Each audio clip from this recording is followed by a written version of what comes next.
Me yasa matasa a Najeriya ke fama da rashin aiki? A yau idan ka kalli titi a Najeriya, za ka ga matasa da yawa suna yawo ba ayyukan yi. Wasu suna da digiri, wasu suna da ƙwarewa, amma har yanzu suna cikin damuwa da rashin aikin yi. Wannan ba ƙaramin batu bane, kuma ba laifin matasa kawai bane. Abubuwa da dama ne suka haɗu suka jawo wannan matsala. Na ɗaya shine rashin isasshen ayyukan yi. Najeriya tana da yawan jama'a sosai, sai dai ayyukan yi ba su yi daidai da yawan matasa ba. Kowace shekara dubban ɗalibai suna kammala karatu daga jami'o'i da kwaleji, amma kamfanoni da gwamnati ba sa iya ɗaukan su duka. Wannan yana haifar da gasa mai tsanani wadda ba kowa yake samun dama ba. Na biyu shine rashin daidaiton ilimi da kasuwa. Akwai matsala tsakanin abin da ake koyarwa a makaranta da kuma abin da kasuwa take bukata. Yawancin matasa suna kammala karatu da ilimi wanda baya ba su damar aiki kai tsaye. A yau kasuwa tana buƙatar fasaha ba takarda kawai ba, amma tsarin ilimi ya fi mayar da hankali kan rubutu da kuma haddacewa. Na uku shine rashin ƙwarewa. Ko da mutum yana da digiri, idan ba shi da ƙwarewar aiki kamar ICT, kasuwanci ko sana'o'in hannu, to yana wahala ya samu aiki. Yawancin matasa ba su samu damar koyon skills tun suna makaranta ba, shi yasa suke fita kasuwa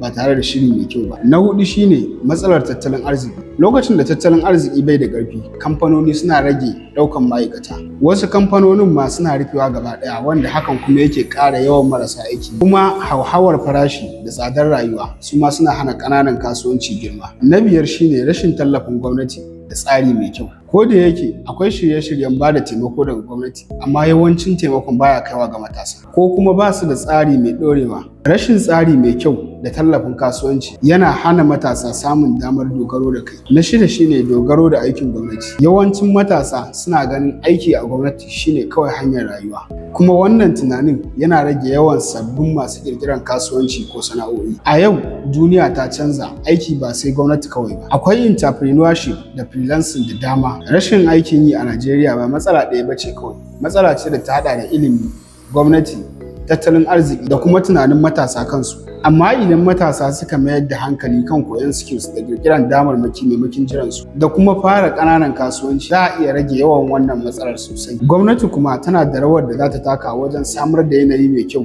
kuma tallafawa matasa da gaske ba da magana kawai ba. Sakona na ƙarshe ga matasa shine ba dole ka jira aiki ya zo gare ka ba. Ka fara ƙirƙirar ƙaramar dama daga abin da ka iya. Duniyar yau tana buƙatar masu tunani ne, ba masu jira ba. Allah ya sa mu dace. Amin.